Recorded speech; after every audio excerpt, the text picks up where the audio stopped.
Hello and welcome to the Cynical Optimists podcast, the 1-2 punch you like. Yeah. I am Phill. And I'm Nick. And this week, if you didn't guess by the witty tagline, we're going to talk about the Super Smashed Brothers. It is a video game made by Nintendo.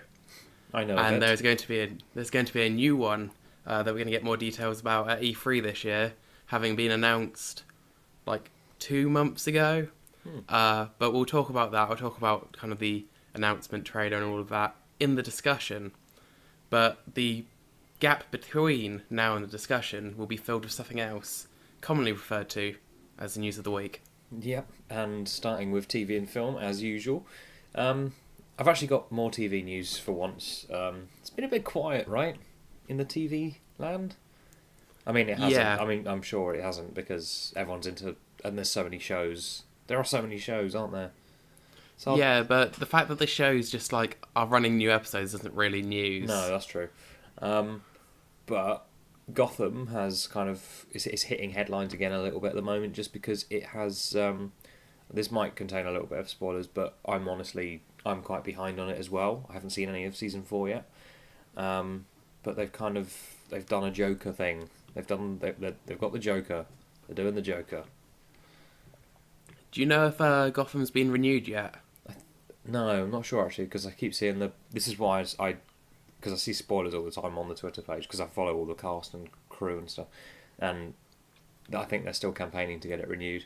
Well, yeah, because I know Fox has recently done... I'm not sure if it's in your news. If it is, I'm sorry for like cutting ahead. No. But I know Fox has just recently cancelled a few of its shows. Oh right, yeah, because we had Brooklyn Nine-Nine cancelled, right?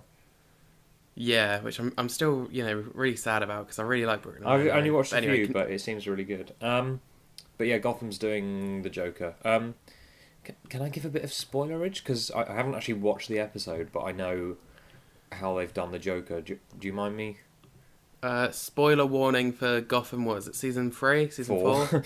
One of them. Spoiler warning for the more recent season of Gotham. If you don't want to hear spoilers, skip ahead about 2 minutes. Or just don't follow any of the Twitter pages, and like I did. So basically, you know Jerome, who has been the Joker up until now, basically. Yeah. Well, he's not the Joker, Phil. They were just pulling our pisses. A bait and switch. Yeah, but do you know who is the Joker?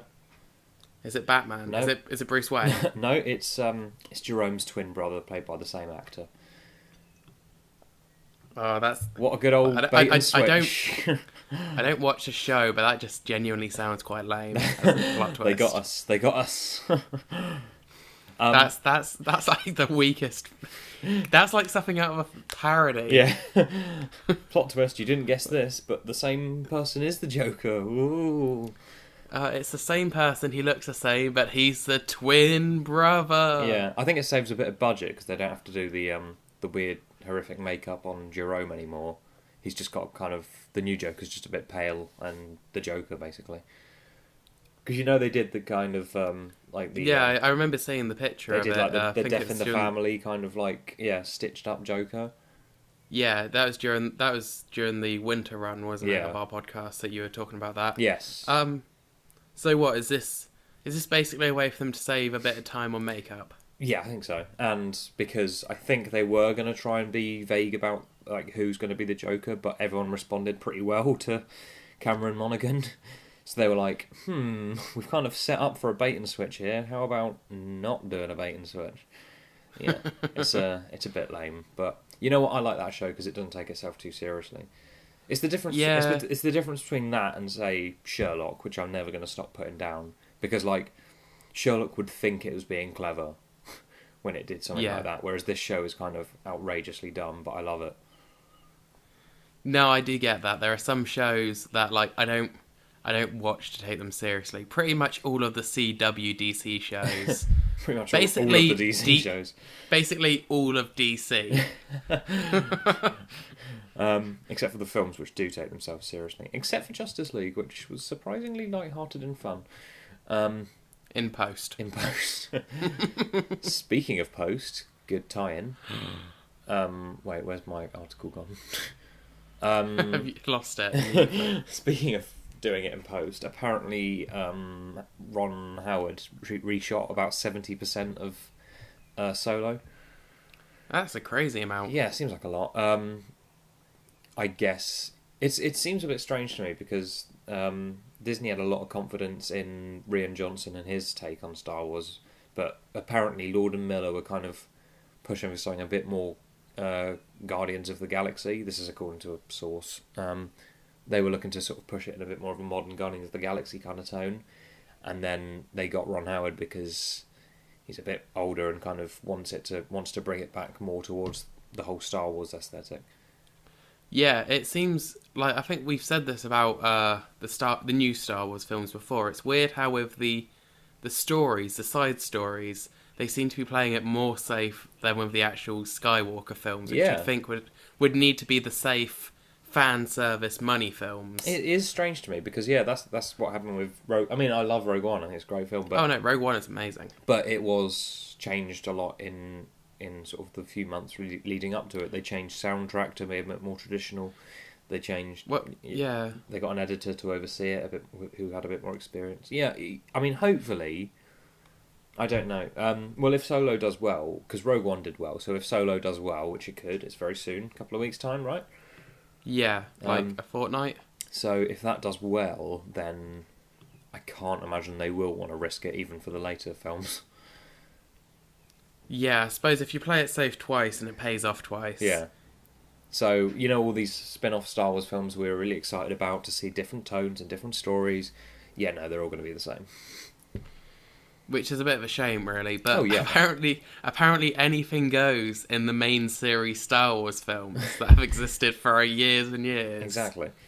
I wonder if... So, it just leaves us up to, will Rian Johnson's trilogy be under the, Episode 8 rules, or the fact that it's a spin-off story rules? Oh, yeah, that's a good question. Because he'll be like, wait a minute, I had all this freedom when I was doing a story that lots of people were very heavily invested in. Yeah. No, why are you being so restrictive now? I'm excited to see Solo. I was going to bring up the article about like early, because I think it's just had its world premiere. Yes, but I saw the stories popping up. I didn't want to click on the article because I don't want to know what people's reactions are, because usually... I don't know. That can. I mean, it doesn't actually hinder the film. The film is the film, but I also don't want to hear what people think. And because also, it's very. I heard prior to The Last Jedi, I heard a lot of, "Oh my god, it's the best thing since Empire" kind of thing, and I was like, Yeah, but those early screenings are going to be filled with lots of people who marketing dictates will probably love it. Because I remember when Batman v Superman came out, and standing I swear ovation. The same story. Yeah. They all said it was a standing ovation, right? Yeah, and then I saw that film and I was like, no. I still quite enjoy Batman v Superman. I noticed that the Ultimate Edition is on Amazon Prime. Actually, if you're in the UK, it's on Amazon Prime. Right. So could watch that at some point. Because I've not seen the Ultimate Edition yet. Oh yeah, it's a good show. No, it's quite fun. It's kind of fun. It's all right. What else is happening? Back to TV, so I had to just use the segue you provided, so I'm jumping back to TV now a bit less smoothly. Rick and Morty, you heard? Yes. 70 more episodes. 70. I honestly thought that was a joke when I saw it. I thought it was one of those weird Dan Harmon jokes. Obviously, I know it was the other creator, Stephen Roiland, right? Justin Roiland, yeah. Justin Roiland, sorry. That posted it, but I did think it was going to be like, hey, fooled you, but I was like, what? I mean, it still could be. I mean, it's pretty sketchy, the marketing on that show, but I kind of love it. Yeah, no, I really do like Rick and Morty, but 70 episodes, it just seems like a ridiculous number to renew a show for.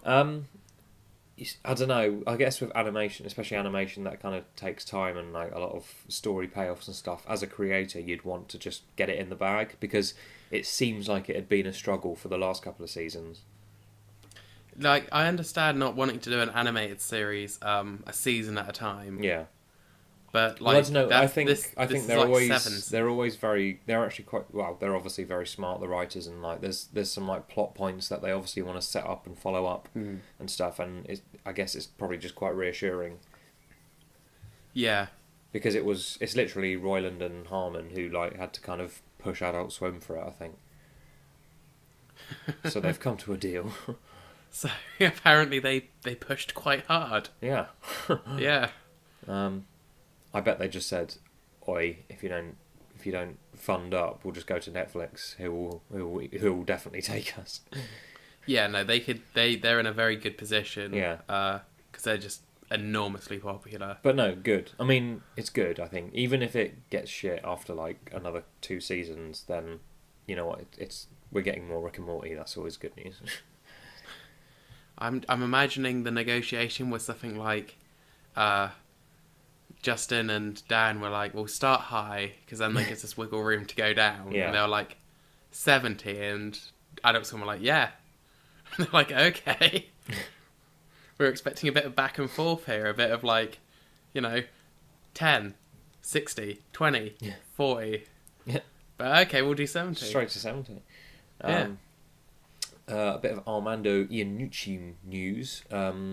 He is adapting Charles Dickens' David Copperfield, or The Personal History of David Copperfield, reuniting with Peter Capaldi, who obviously worked together on The Thick of It and In the Loop. Yeah, I like these two. These two are great. Yeah.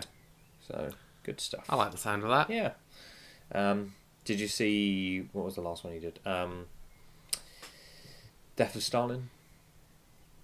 No, I haven't. Pretty good. I heard a lot about it, but I haven't actually seen it. Yeah, it's he's a talented bloke. He's worked on like Alan Partridge. He obviously did The Thick of It. He's smart. I like him a lot. I think Tilda Swinton, Ben Whishaw are also set to star.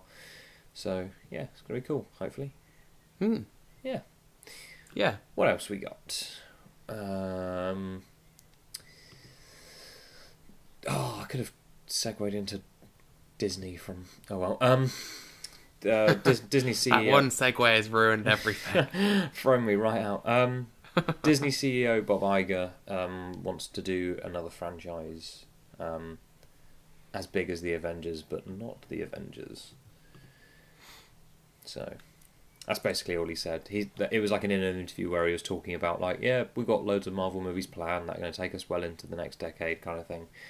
And then he said like they'll at some point try their hand at making a new franchise as well. So yeah, the Mickey Mouse cinematic universe. Maybe, but a Mickey film, a Donald Duck film, a Goofy. Well, to be fair, the original Goofy movie still stands up, so that can be like the Incredible Hulk, and they can just kind of be like, yeah, that's part of it too. But no, yeah, that's kind of exciting. I kind of want to see another. Although I was going to say I kind of want to see another big franchise doing well, but again, they're owned by the same people, so do I? Yeah, no, I'd like to see a competitor have another big franchise doing well, because then that's the healthy competition. Yeah. And the healthy rivalry that will keep both of them doing well. It's just a shame there are no competitors to the Marvel Cinematic Universe, you know. If only there was another comic book Cinematic Universe making company. Yeah, I know, right? That was doing well. Yeah. And it could take its time, build itself up, and be a true competitor. Exactly. All they'd need to do is just plan out a few movies and just build to something, and then they could have... Shame we'll never get that. Shame nothing like that exists. No. I can't honestly think of anything. What else have we got? Staying on the subject of Marvel, the director of Black Panther, Ryan Coogler, wants to make a female-focused spin-off movie, which I'm pretty buzzed for. I think Shuri has actually been Black Panther in some of the comic runs as well, so like that'd be pretty cool, right? Yeah. I mean, the Marvel movies at some point are going to have to start introducing the concept that the mantle can be passed. Yeah. If they want to keep this going. Plus, I really like Shuri, and I think she was kind of annoyingly really underused in Infinity War. But yeah, anyone want to go? That'd be pretty good. Speaking of females in Black Panther, Lupita Nyong'o will star in Jordan Peele's next film, which I'm also excited for. Any details? Not really. It's also supposed to star Winston Duke, who was also in Black Panther, who played M'Baku.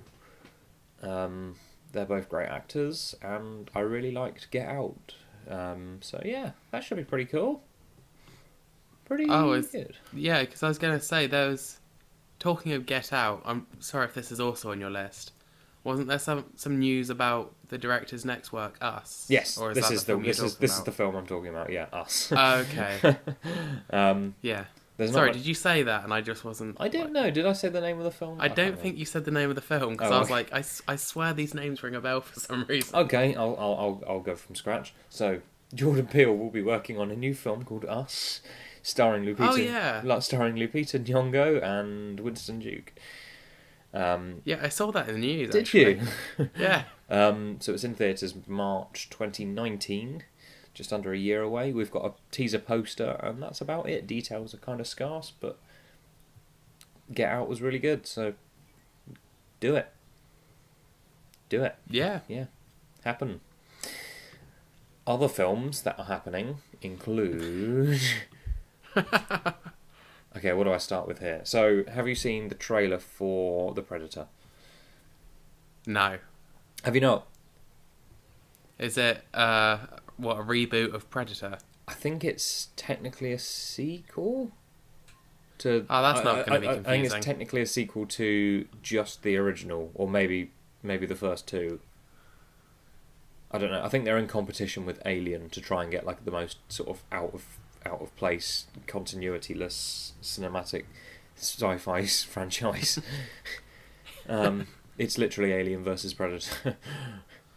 Because well, they'll make that again later. It will just be called like Aliens versus the Predator. Yes, exactly, and it won't follow the continuity of the first two probably, and it might be a sequel or a prequel or a reboot in some ways. Who knows? Or just simultaneously all of them. Yeah. But this looks kind of cool. It's directed by Shane Black, who did Iron Man 3, Kiss Kiss Bang Bang, The Nice Guys, which are all pretty good films. I know, don't hold your tongue about Iron Man 3. I really like it. No, I was going to say, I've heard The Nice Guys is really good. Oh, it is. I was going to let the Iron Man 3 comment go today. I'll catch it on Netflix. I think it's on there, The Nice Guys. It's a really good film. Okay, yeah. But yeah, this looks pretty cool. The Predator's design has changed slightly. It's pretty updated. Looks pretty cool still. It's got it's got the guy from Logan in it. You know, I want to say like Donald Logue or something like that. I was going to be like, surely you know Hugh Jackman. No, it's the guy who played like the Ravager. No, not the Ravager. Are they the Ravagers? Am I confusing that with Guardians of the Galaxy? No, that's Guardians of the Galaxy 2 you're thinking of. Who am I thinking I know who you're referring to. Oh, I'm going to have to look that up real quick. I'll look up his name as well. No, it's just search for Logan Paul. That's not who I want.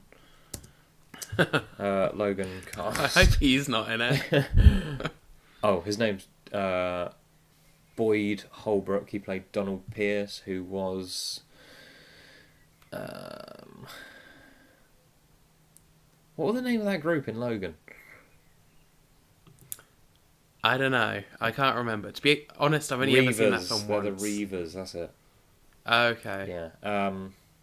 One of the main cyborg guy. Anyway, the film looks pretty cool. I've watched the trailer a couple of times. I don't think I don't know as much about that franchise as about Alien, but hopefully this is going to feel pretty fresh. It looks pretty modern. It's got good names behind it. Hopefully, it should be pretty good. Cool. Speaking of things that we thought were dead but are coming back and look kind of good with decent casts, and are probably made by Fox. No, this is Warner Brothers. Don't worry. Sherlock Holmes 3 is happening. Oh yeah, I saw the news about that. I'm actually pretty buzzed for that because I really enjoyed those first two movies. What do you think? I remember thinking they were alright, but they didn't blow my mind. Well, no, they're kind of dumb, but they're also kind of fun. No, that's a good thing to be. Yeah. And to be honest, now the other Sherlock has disappeared up its own anus. Maybe they'll be less fighting for the Sherlock spotlight. I like the fact that it was dumb and it wasn't like pretending to be like super smart, because it's not really. I liked the slow-mo fighting bits. Oh yeah, and that was slow-mo cool. You know, action they got the bits. slow-mo guys to the YouTubers to shoot those scenes in the second one. You know, when they're running, Oh, wow. when they're running through the forest. Yeah. It's something like a 10,000 frames per second camera or something like that. But yeah, it's really cool. That's ridiculous. Yeah, so I'm excited to see what happens in this one. We haven't actually had Guy Ritchie confirmed to come back yet, so it might be a bit different. But does this, if we're really reading into this, is this a Iron Man death prediction? Not necessarily, because Robert Downey Jr. has been doing other films. I know, but quite a big franchise film. Like, he was Iron Man when the first two Sherlock Holmes films came out. Yeah, I guess. And I suppose he's probably finished his contract now, so he could still do, like, the odd Spider-Man cameo and stuff like that. But yeah. I think... I'm not sure he's going to get... finished shooting yet? Or is it still shooting? Well, yeah, I think they shot them simultaneously, like they did with Pirates 2 and 3. No, it wasn't simultaneous. It was more back to back because one of the Russo brothers wanted to do it simultaneously because of resource, but they decided because they were two distinct films when they dropped, the part 1, part 2. Yeah. They decided they should have distinct shooting. Okay. So I think it definitely has at least. I know it's definitely been shooting because there's been set photos leaked. Yeah. But I'm not sure if it's still shooting. But, yeah, sounds exciting. Yeah, because I do think he's definitely going to sort of pack it in a bit less in the Marvel Universe after the next one. Which might be pretty cool, because as you said, like, it would be... I would quite like to see some, like, passing of torches and stuff like that. Is it Riri Williams who's the new Iron Man in the comics? I don't know, I don't keep up with the comics quite as much. Okay, but yeah, it would be pretty cool to diversify and to get some new characters in. So, and then he can just carry on as like a mentor role or whatever, and not have to keep in shape and not have to keep trimming that goatee. He could just come in fat and bearded and just be like, yeah, I'm cameoing. It's fine. To be honest, technology's getting to such a point you can do that anyway, and you can just do it in post. Yeah, it'd be fine. Speaking of Sherlock Holmes, the second film was called A Game of Shadows. Games are another thing we cover in our news. Over to you, Phil. Seamless. Yep. So, the first story... Because the thing is, we were talking... I think it's before we started recording, wasn't it? That there's certain companies and certain properties that just stay in the news because they're clearly doing some kind of press rounds or junkets or whatever. Yeah. At the moment, it seems to be Nintendo who are doing their pre-E3. Let's do a bunch of interviews and announce a bunch of stuff before they do their Nintendo Direct, which will be their live stream on the day. Yeah. But the details that have come out this week is about Nintendo's online service. I think it may have even been last week when I criticised the Switch because it still didn't have its online service yet. So maybe they were listening in and were like, well, here it is. Shut up. One of the most interesting points is that, do you know what the Virtual Console is? That you can get on other consoles that have old games on them. Is that it? Yeah. Essentially, yeah. You can buy the old Nintendo games on your current system. Yeah. The Virtual Console is not coming to the Switch. Huh. Instead, when they were detailing the online, one of the weird things that apparently is going to be locked behind the online subscription is cloud saving, which seems a bit bizarre. Oh, actually, yeah, I did see a bit of this. But the interesting thing is that an NES classic game service is launching with the service, right?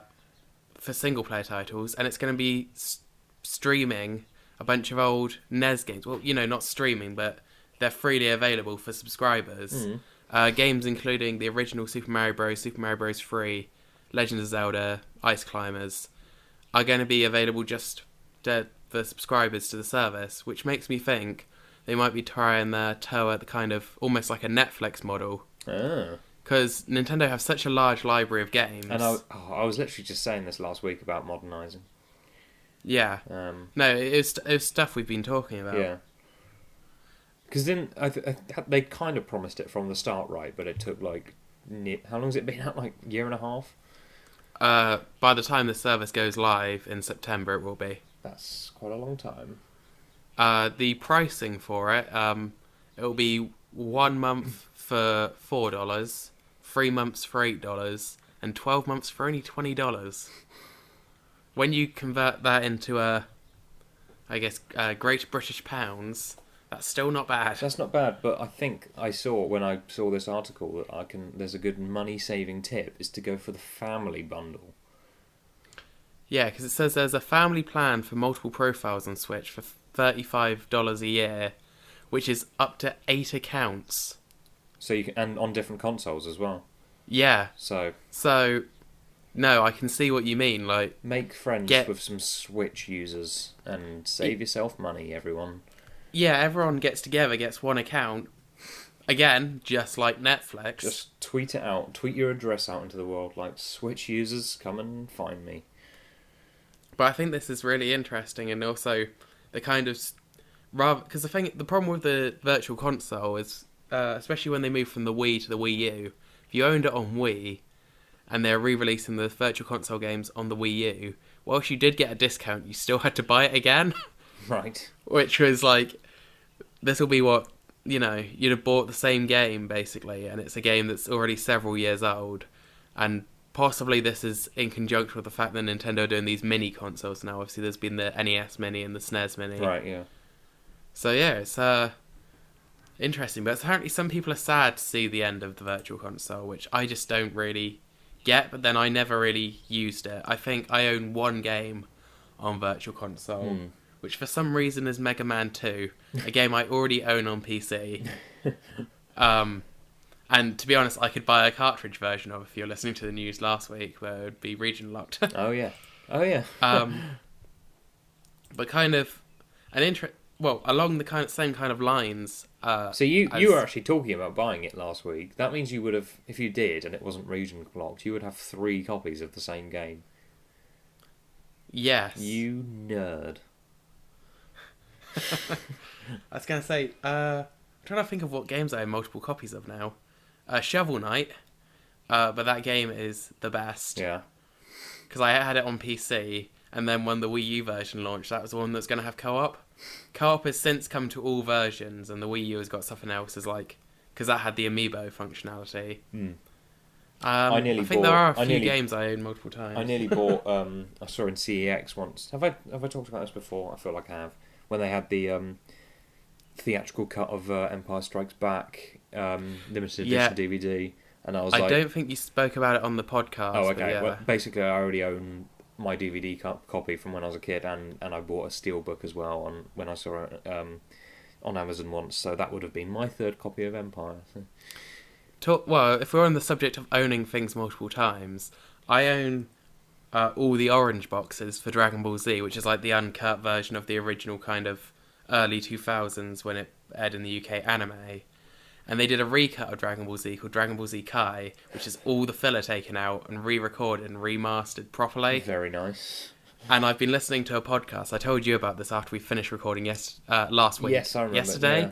It always feels like yesterday, but no. It did go very quick this week. The podcast is called All Systems Goku. It's done by the guys at Giant Bomb, and it's just really and listening to them experience Kai for the first time. I don't want to watch all those episodes of Dragon Ball Z that I own because there's so much filler. Yeah. So I'm seriously considering getting the Blu-rays of Dragon Ball Z Kai, despite the fact I, in essence, already own that footage on DVD. It's just a better cut. What we've learned here is that me and Phill are nerds. Yeah, if you didn't get it somehow, from the show up to this point, if you're just now I don't want to listen to this. This is a bunch of nerds discussing nerd stuff. Welcome to the Cynical Optimists, where it's nerds discussing nerd stuff. Anyway, to rather circuitously loop round to what I was actually talking about, on the subject of kind of streaming and game streaming, you've heard of the Steam Link. right? Yes, you plug it into your thing and it does the thing. Yep. Well, Valve has announced this week that they're going to bring their streaming to devices through like mobile apps and like Ooh. apps. So this could mean that in the future, well, it's definitely coming to Android and iOS. So if you're one of, well, back when you used to be an Apple man, Nick, if you'd continued down the rabbit hole and got yourself an Apple TV, you could have streamed Steam to your Apple TV. I've made a mistake.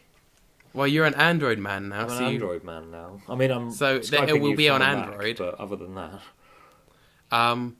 So yeah, that's going to be really interesting because, well, I kind of got the feeling the fact that in a sale you can get a Steam Link for like £1. I'm a PS4. That they were kind I'm a of moving away PS4 man from as it. well now. By the way, we know. I this. know. Yeah, come on. Yeah. But we're talking PC games, you know. But no, I think that's going to be really good because that means that there's going to be a lot more ways to connect your Steam account from your PC into your TV, and that's just going to make PC gaming a lot more accessible. Yeah. No, good on them. Yeah, and well, I'm not sure if I don't think it had any details whether the app would cost. Oh no, it's free. So that's free streaming of Steam onto your TV. That's pretty neat. I like that. Yeah. So is this the end of the Virtual Console? The news has left Nintendo fans disappointed that they can't buy Super Mario Bros. Free for the 7th time. Instead, there are early indicators that they might be moving to a streaming service model, which could work similar to Amazon Prime or Netflix. Pikmin and Chill, anyone?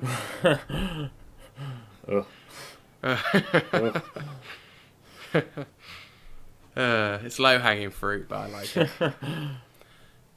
Anyway, the kind of next story is an old favourite. It's one that we talk about a lot on this show. It's not going to be loot crates in Battlefront, is it? It is. Oh, Well, it's not Battlefront 2, but in a investor meeting this week, I think it was an investor meeting, how EA described it was they were, this is a quote regarding loot boxes, "We're going to continue to push forward. We're always thinking about our players. We're always thinking about how to deliver these types of experience in a transparent, fun, fair, and balanced way for our players." They did actually say our players twice. I'm reading the quote as a quote. We care about our players and their wallets. Yeah, and have you ever thought, like, has there ever been a nice thing that you described with push forward? Or it's the saying like we want to push forward in like a way that's fair and stuff, but also one that enables people with a bigger wallet to essentially start the game with a head start. I know we've caused a lot of controversy and ended up in the news, and actually some countries have deemed our games illegal, but we're going to push forward. We just think it's the right thing to do for the players. I'm surprised they didn't refer to it as communism or make it really extreme in that sense and really try to big themselves up. We're just living the capitalist dream, okay? And then on the flip side, on the flippity flip, it's good. I've had stories and similar themes this week, which has made it a nice through line for these, at least first two stories. Middle-earth Shadow of War, one that we talked about a bit last year. I remember, as having microtransactions, has just got rid of theirs. Wow. They've just said, adios. And, yeah, they've removed them all. Huh. I'm guessing because the game did poorly because it had microtransactions in it and nobody wanted to buy them. But we live and learn. Wow. So I find it interesting how other companies are now starting to back off on this kind of thing. But EA is like, no, we're just going to stay the course. We're confident that we're right. Stand the ground, I like it. Yeah. Well, to be honest, it's one of those things where you just wait for the next big scandal. In EA's case, you hope you didn't cause it. And then people stop caring about loot boxes. It's just something that happens in their games. EA makes so much money and they've got so many rights to adaptations and franchises that I don't think they need to worry too much. No. they'll play it safe for a little bit, but it's even if they make a Star Wars Battlefront 3, I guarantee you it will try the same thing again. Like a dog that just continues running into a screen door because it's a window. It will keep on thinking that's the way. But it's determined. Exactly. And it will hope you forgot. I respect it. And it will have forgotten by the next time it comes up. So yeah, loot boxes, eh? Can't live with them. That's it. Yeah, that's the end of the phrase. Now to flip and talk about a actually quite nice story, a quite good story. Actually, no, I'm going to leave this one for the end because it's a quirky product. Oh. And I like to end with those. Now back to one where I can be cynical. So have you heard of... Did you ever hear of The Tragedy Hyrule of Darth Warriors? Plagueis the Wise? Sorry, I thought you were going down a different route. What did you well, say? no, you wouldn't have heard that story. It's not one the Jedi would tell you. Okay. Hyrule Warriors. No. I think I remember you talking about it, but only because I was amused by the fact that it's like quite difficult to say. It doesn't really roll off the tongue.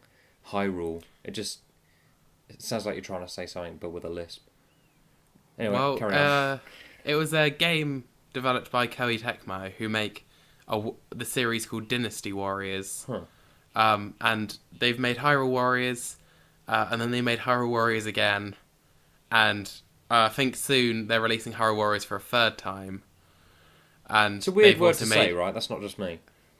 Hyrule. I think it's because I've been playing Zelda since I was like 3. So it probably formed part of my early speech. Hyrule.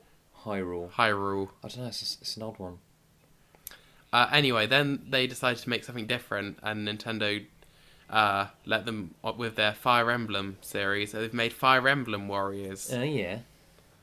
And this is very slowly getting to the news story that the director at Koei Tecmo wants to make a second Fire Emblem Warriors game. And he knows that this might be a little way down the line, but he's really happy with how the first one came out, and he wants to make another one. And now it's time for me to be cynical and say that Koei Tecmo are very much known for releasing the same game over and over again. In their own series, the Dynasty Warriors series, each one gets like its main release, then like its side story release, then like an Ultimate Edition release. And we see the same with Hyrule Warriors. So the very cynical joke I'm going to make is they're going to make Fire Emblem Warriors 2, but only after they've released the first Fire Emblem Warriors at least 5 or 6 more times. It's just what they do.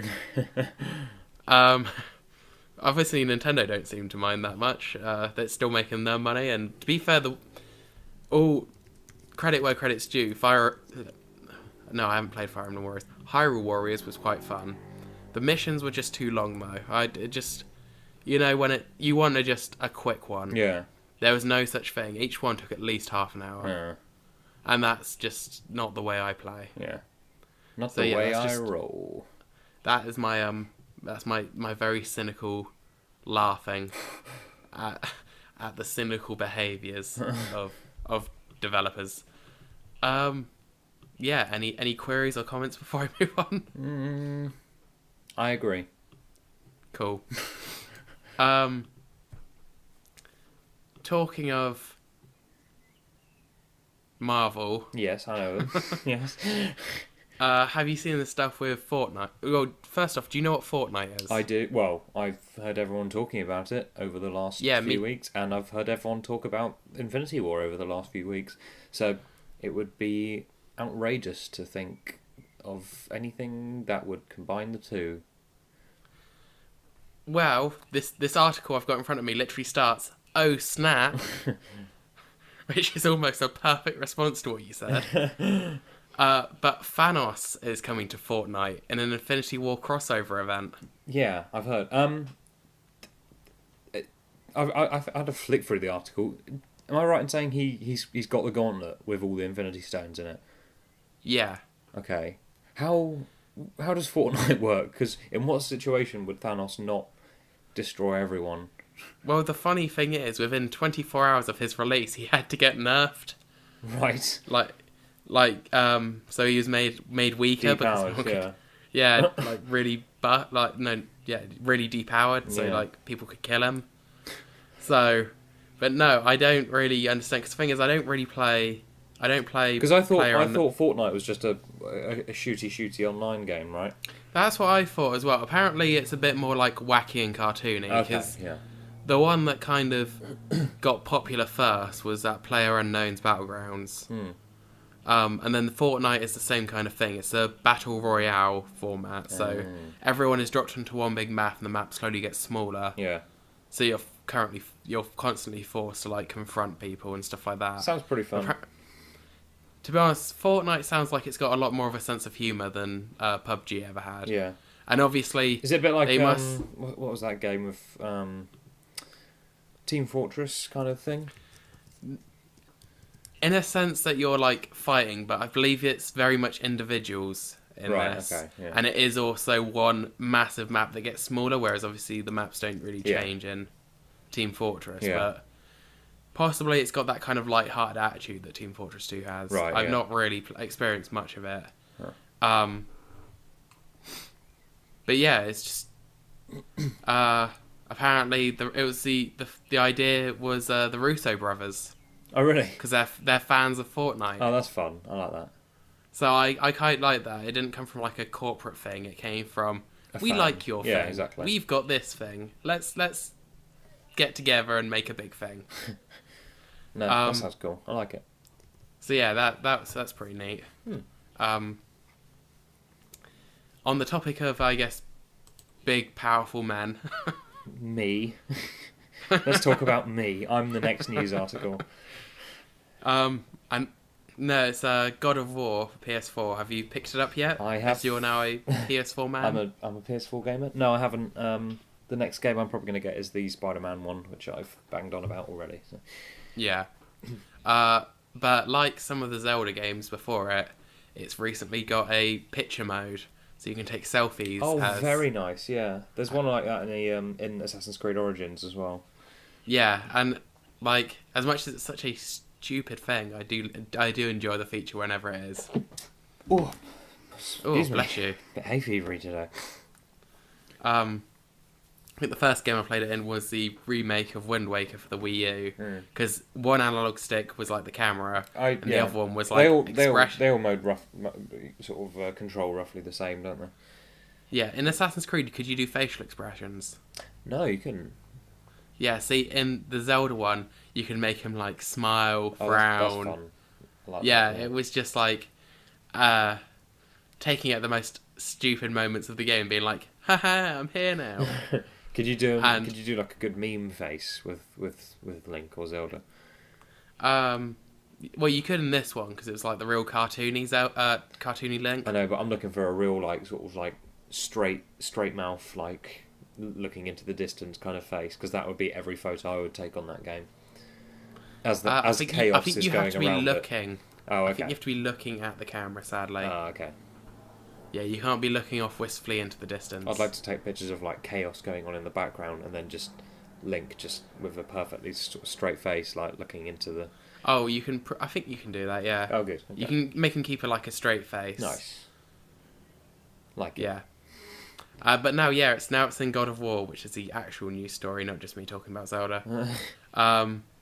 And he can apparently, from the picture that's in all the news articles, it looks like he can do like a smirk, and that's fun. A big old. I like that feature wherever grin. it is.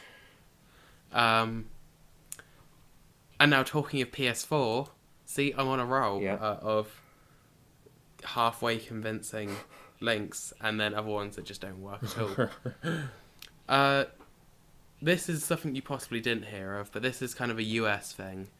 But the FTC, who kind of manage a lot of the media and stuff like that, and they're the people who decide net neutrality rules and stuff like that. Yeah. Basically, it was like last month they told off the 3 big console makers because the warranty void stickers they put on the insides of consoles weren't actually meant to be there. So, because there's actually there's a legislation in America to say that people can actually tinker with them. Right. So Sony have made a policy change, which basically boils down to they've done nothing. So they've now said that if you send in, because it used to be if that sticker was like removed or damaged, you couldn't get your PS4 repaired anymore. Right. So now you can still send it to Sony to get repaired, but if they think you've been the one to cause the damage, they won't repair it. So what's essentially going to happen now is rather than it being because you voided the warranty, they're going to look at the fact that the tape's broken and be like, no, you broke it, and send it back. Of course, that's my very, very cynical viewpoint on it. But guys, it probably will help because like there are people who do mod their consoles, give it a bigger hard drive, stuff like that, which is all perfectly fair stuff to do. You can do it with a PC, and especially when games expect you to download stuff onto the system nowadays. Obviously, it's still be played off the disc, off the cartridge. Yeah. So I think it's all fair game. But yeah, they basically FTC gave the three big console people a slap on the wrist for saying no, you shouldn't really be doing that. And Sony have responded being like, okay, but if we think they've broken it, we're not fixing it.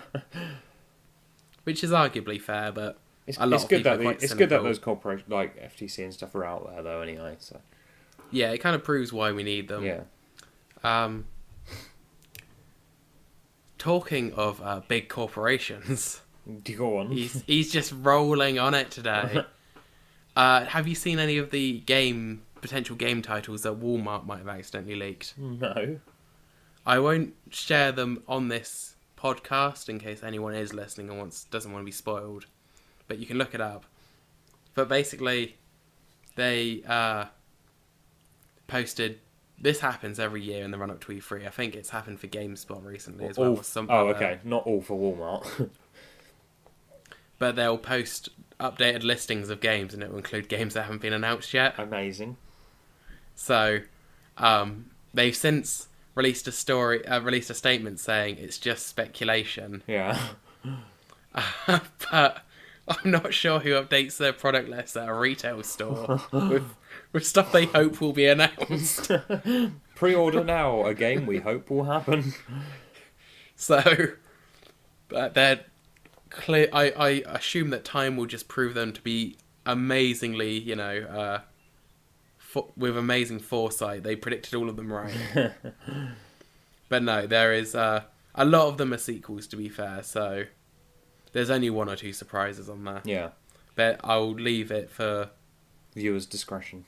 I'll leave it for viewers to look up if they want to see the titles and decide for themselves whether or not they are right. Yeah. Or accurate. To me, they all look pretty much bang on. Yeah.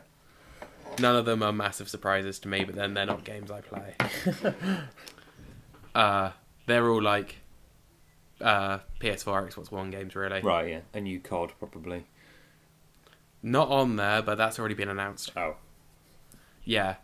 No, that was announced a little while ago. The big story around that was the fact that they've just dropped all pretense and they're just not going to have a single-player campaign anymore. Really? It's just a multiplayer game now. Wow. But because of how popular PUBG and Fortnite are, it will have a Battle Royale mode. Right. So, or at least that's what a man down the pub was telling me this evening. I knew the rest of it. I didn't know about the Battle Royale mode. Huh. And now, kind of getting down to the final stories. Do you remember me talking about the Mega Man cartoon? This was like last season. This was like season 2 Cynical Optimists. Possibly. 2016. Oh, because was it a special edition anniversary show they were going to do? Well, they wanted to celebrate their 33rd or possibly 32nd anniversary. They wanted to delay it until they're properly celebrating their 30th a year or two after the 30th. But it's possibly coming later this year. And it's got the subtitle now. It's going to be called Mega Man Fully Charged. Very nice. It's going to be coming to Cartoon Network if you're in the US. I guess we still have Cartoon Network here. I'm not actually sure. I've never really had Sky, so... Yeah, I was going to say, that usually goes to, like, Now TV or Sky, doesn't it? Yeah. Or just online somewhere.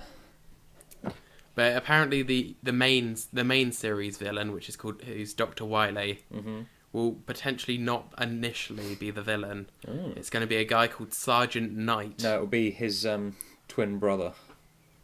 I mean, you're joking, but there is Proto Man, who is Mega Man's brother. Wow. They're not twins, though. Oh, okay.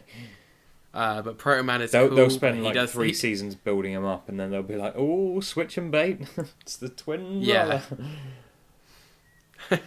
It's Proto Man's twin brother, Broto Man. So yes, and Did I tell finally, you? Sorry, going back to my Gotham story. It's his name. His name's Jeremiah. Let's not even try it. So you got Jerome, and then his twin brother Jeremiah. I blame the parents. Oh, also, sorry, this is going back to a really old news story. But the night of recording this, Gotham is doing an episode loosely based on The Killing Joke, called One Bad Day. Again, I'm way behind, and I won't see it for a while, but it's quite interesting. They're going in quite early with some of these big storylines. Possibly fear that they're going to get cancelled. I mean, maybe, yeah. But also, they're doing it before they've even got Barbara Gordon. Yeah, who's going to sleep with Batman on the roof? If Barbara Gordon's not there. I know, bringing back bad memories of the animated version. Is that season 2 of the Cynical Optimist? Yes, it is. You can go watch our review of it right now. Or just watch tonight's Gotham. Or Friday's Gotham, whenever it was on. Sorry, carry on, back with gaming news.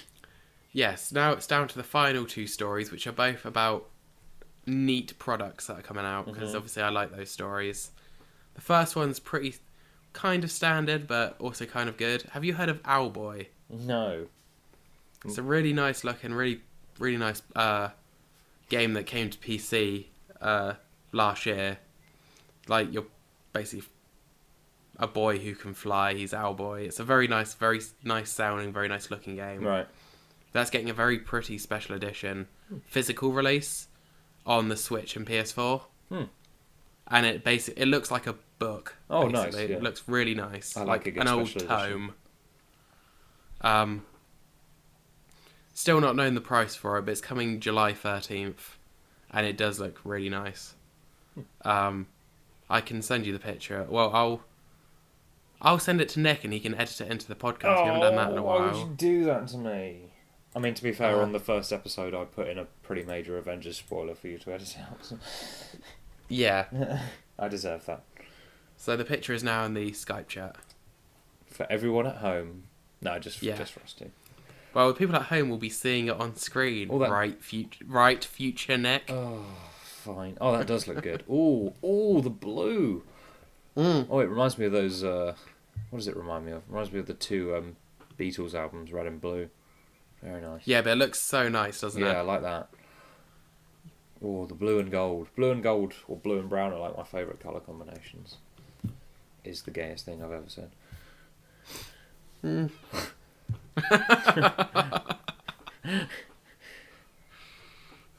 comment. Anyway, the final story, and actually what I think is quite a nice story to end on, which is why I moved it to the end, is Devolver Digital, who are a game publisher known for being pretty alright guys. They're releasing a SNES game. So this is a game for a console that came out in the 90s. It's a cartridge. It works on SNESes. Wow. Because we've talked about crunch before, which is when game developers do ridiculous hours near release to get a game done. It's all about game development crunch, but all the profits are going to charity. Oh. So it's about working at Devolver Digital, trying to get a game shipped on time. Yeah. And it's like working around it. It works on SNES consoles, and they're releasing it. They're only releasing, I think, like 1,000. I think I read. Right. And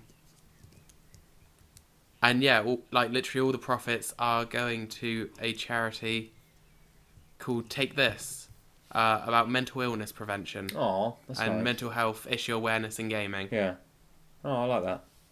So that's just like a really nice story. Nice. Yeah. Talking of nice, Yep. Yes. So anyway, with the news over, it's time to get back to the discussion. And Which is this about week, nice things. it's about a nice little fighting game made by a small studio called the Super Smash Brothers. I know them. The first game was for the Nintendo 64, came out in 1999. I grew up on that game. I played it a lot.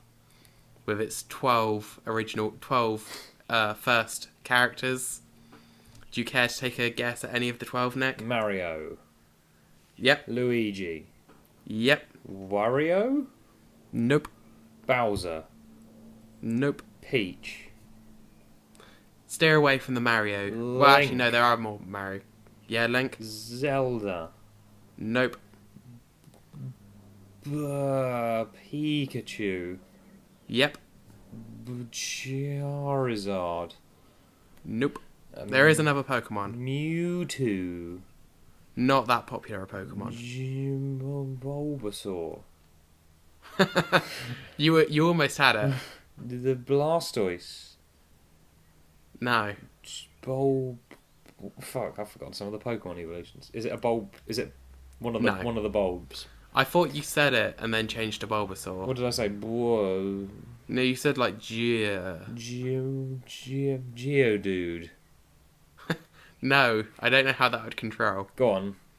Okay, do you want me to, so we've got Mario, Luigi, Link, and Pikachu. Yeah. So that's 4. There are a dozen in total. The Pokemon I was looking for was Jigglypuff. What? Really? Oh yeah, of course. Actually, I do remember. Yeah. Can put people to sleep and shit, right? And to be honest, there were other Mario characters, but you were stuck in the wrong vein of Mario characters. There's DK, Oh yeah. Okay. Yoshi. Right. You had Samus from the Metroid series. Oh yeah. Captain Falcon. Oh yeah. What was that? I don't know. Oh yeah. Because I like playing as Captain Falcon when I've played it on yours. Fox. Yeah. Again. Kirby. I like playing as all the ones with big guns. And Ness from Earthbound. Hmm. And those have been in pretty much every game ever since. And I think they always will be because they're the original dozen. I like. Which means that Jigglypuff will be relevant in Smash Brothers long after it's finished being relevant in Pokemon. Because it's not even like a Pokemon that is like one you have to have in your team. Yeah, it's not a normal even type. like the third one I thought of. Yeah, you were stuck around like the iconic ones, which was your mistake. Ah. Anyway, after that there was the GameCube one, which came out in 2001, and it was actually a launch title for that system. That introduced characters like Bowser, Peach, Zelda, Okay. Mewtwo, Nice. Piku for some reason. Thanos with all 6 Infinity Stones. No, but wait until we get onto this year's upcoming installment. And then there's Super Smash Bros. Brawl for the Wii, which you have played. I love it, yeah. Because that's the one with the story mode, with all the cutscenes. We played it. Yeah, we spent a day basically playing through the entire thing, which was really fun. You say story mode, it was like, hey, fight this guy. Now fight this guy. Basically, but it was like Mario running into Pit. But I guess that's and the now same they're- with most of those kind of like fighter games. Yeah, it's literally just a very, very thin story connecting fights. Yeah. And then 3DS and Wii U But versions enough came about out. Justice League. Yeah. Sorry, carry on. Good point. The 3DS Wii U versions were 2014, and then apparently it's still scheduled for this year as the Switch version. Now, did you see the Switch reveal trailer? No. So you don't know who the big ticket item is as the first newcomer announced for this new version. Thanos with all 6 Infinity Stones. No, go on. No, it's in a throwback to our very first episode. Ooh. The new fighters will allow you to be a kid now, or a squid now. Oh, The bloody... Splatoon. You like characters with guns? They're gonna have their paint guns and stuff like that. Oh, yeah. So basically, the reveal trailer was like it was at the end of a trailer for Splatoon 2 DLC or something like that. Yeah. And it had like the two Splat kids like running off into like a black background. Like, no, it was like a white backdrop, and then it became like dark, and one of them like turned around and had like the burning Smash Bros logo like reflected in its eye. Ooh. And like in the distance you had the silhouettes of like Mario, Link, Bowser, and a bunch of the other fighters all like standing there like, yeah. And whilst it was it was a good reveal, and I saw some people acting completely over the top to it online, it was not as good as the Smash Bros. Wii U reveal, in my opinion. No. Because it didn't reveal gameplay. Right, okay. It was literally just, yes, Smash exists.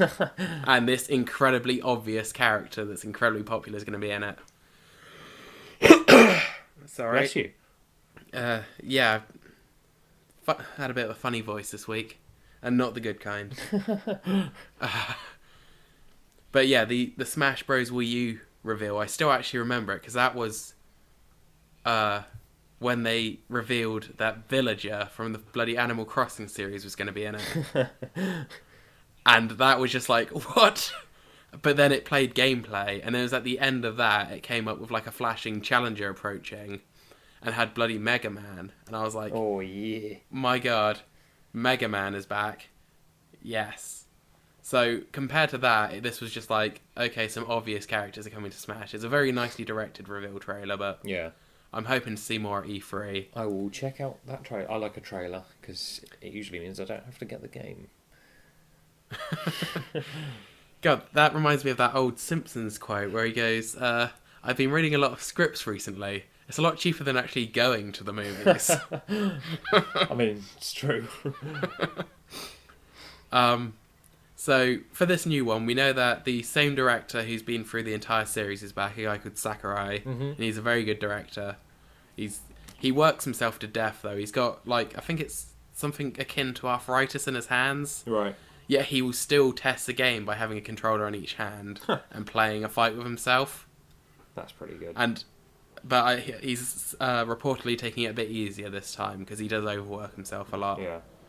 Bandai Namco are rumoured to be helping with development, like they did for Wii U and the 3DS version, so that's pretty good. I think it'll be a pretty good platform, the Switch, for... Yeah, it will depend how they can get those individual Joy-Cons to work for the game. Because I can't imagine it'll be too complicated. Like, they've never been, like, overly complicated. You only need a few buttons, and I just mash them anyway.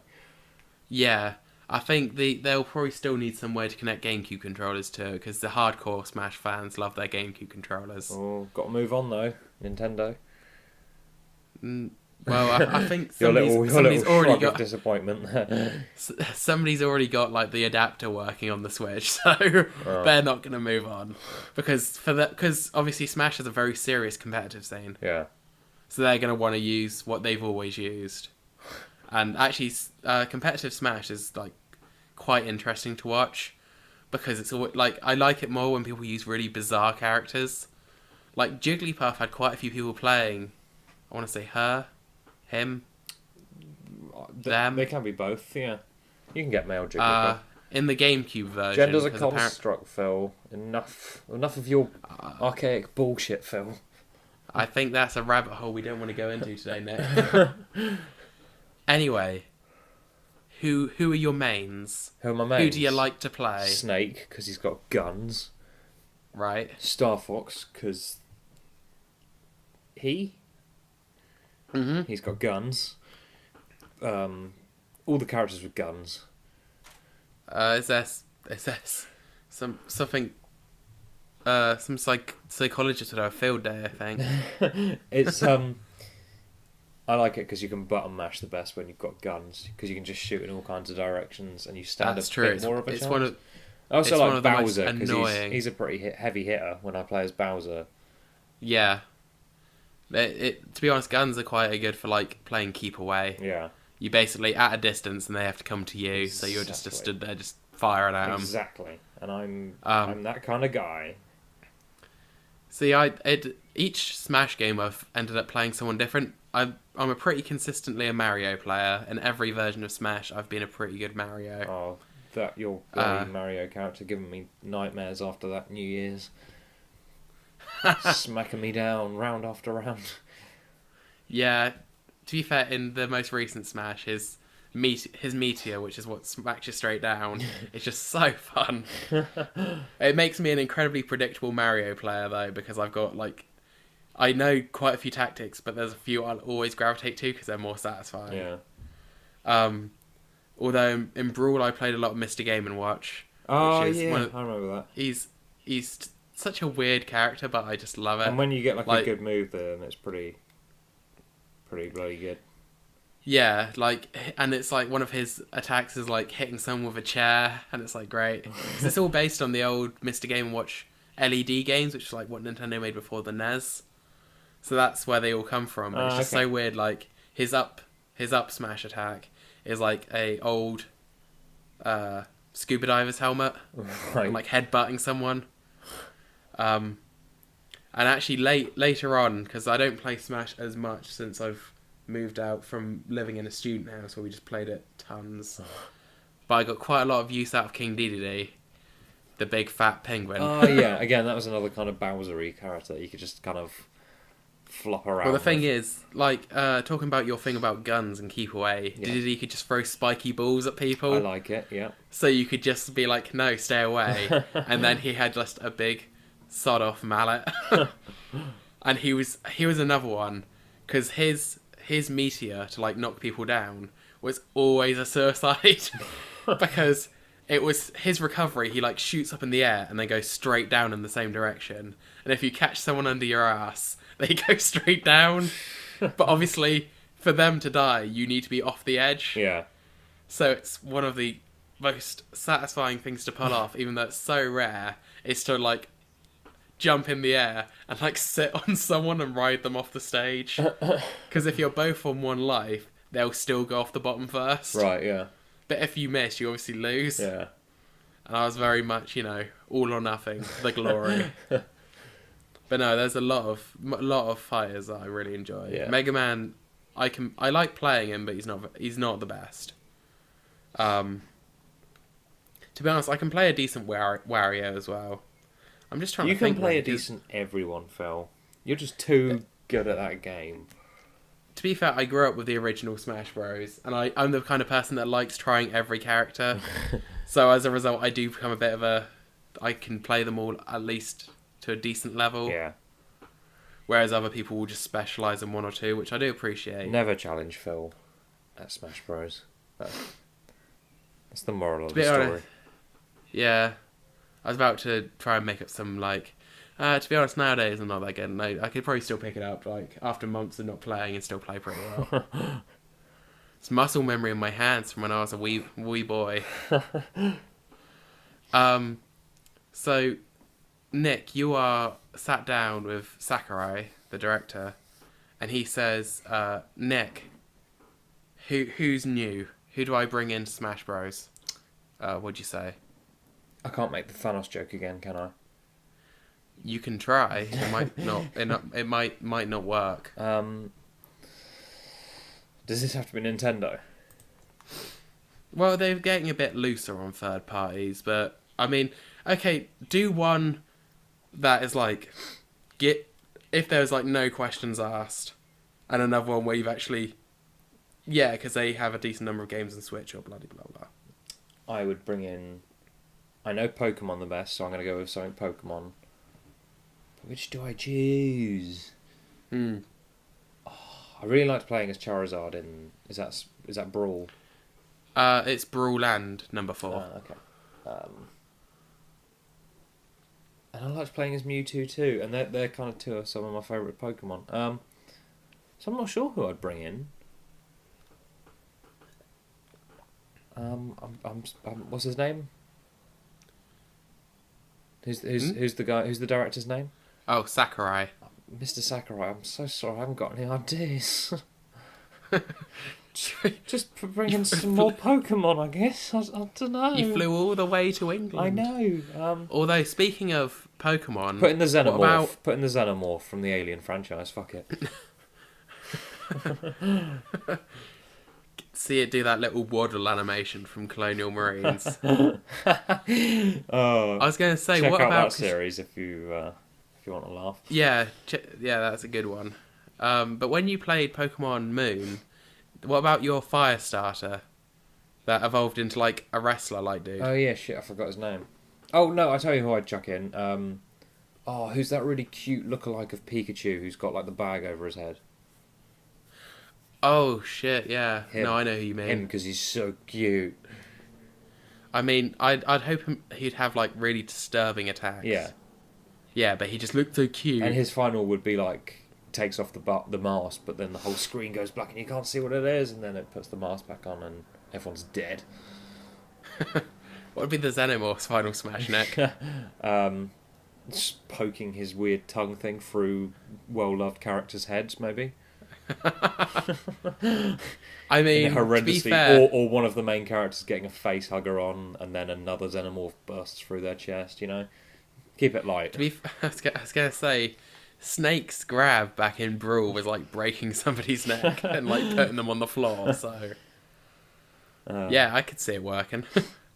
But you gonna get it? I'm gonna honestly wait to see some gameplay, but I imagine I probably will. Yeah. Cool.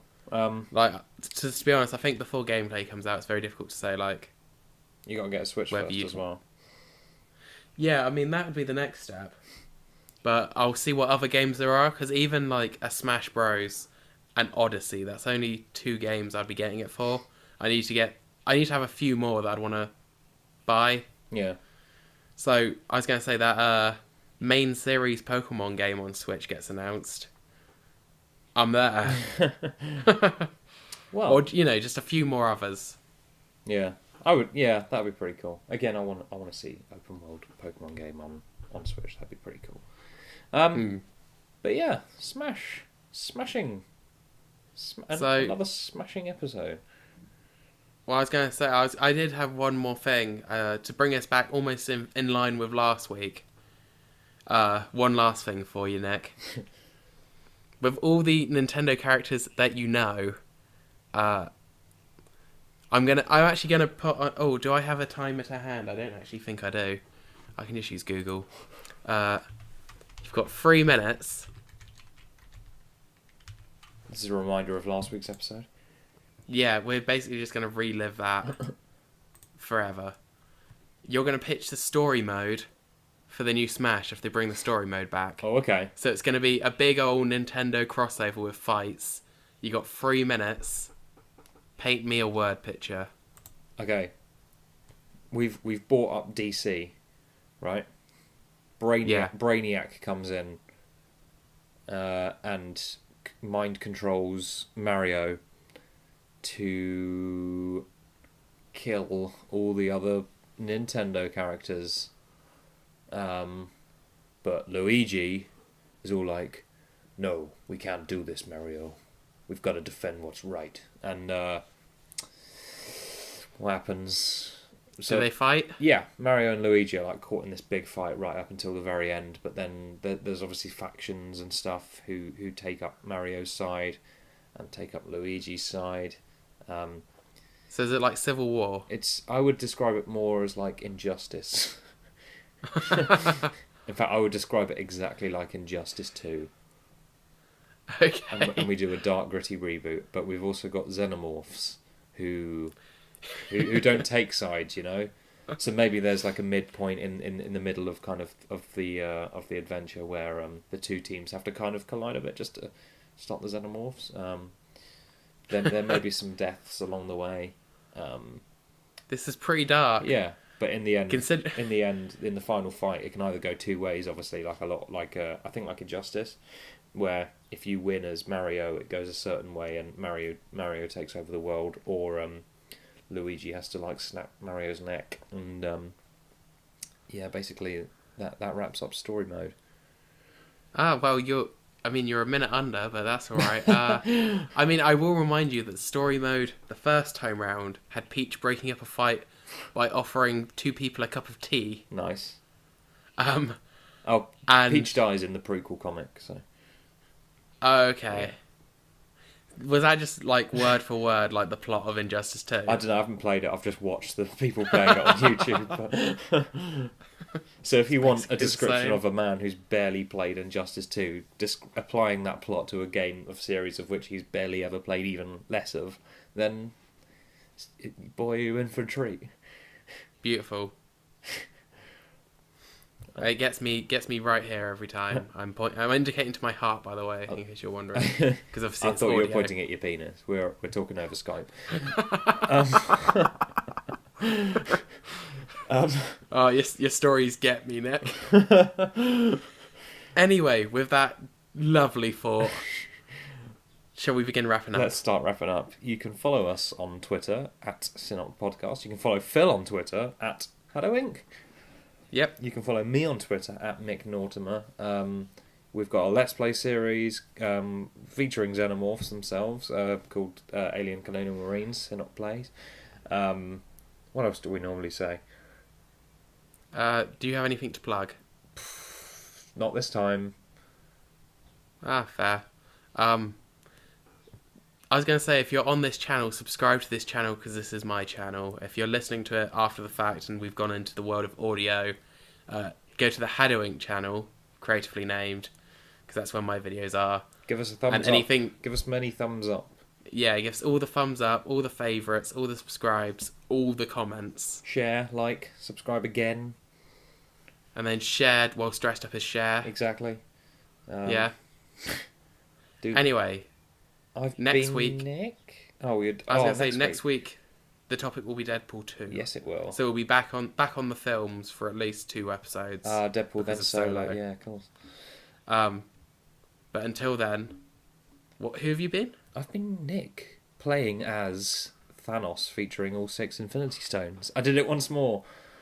And I've been Phill, playing as a xenomorph that's going to murder beloved Nintendo characters. But it's secretly the Xenomorph's twin brother. It was another switch out. It's played by the same xenomorph, though, so it's very difficult to tell. Exactly, yeah. It's all about See you those next week. twists. See you next week. Ta-ra.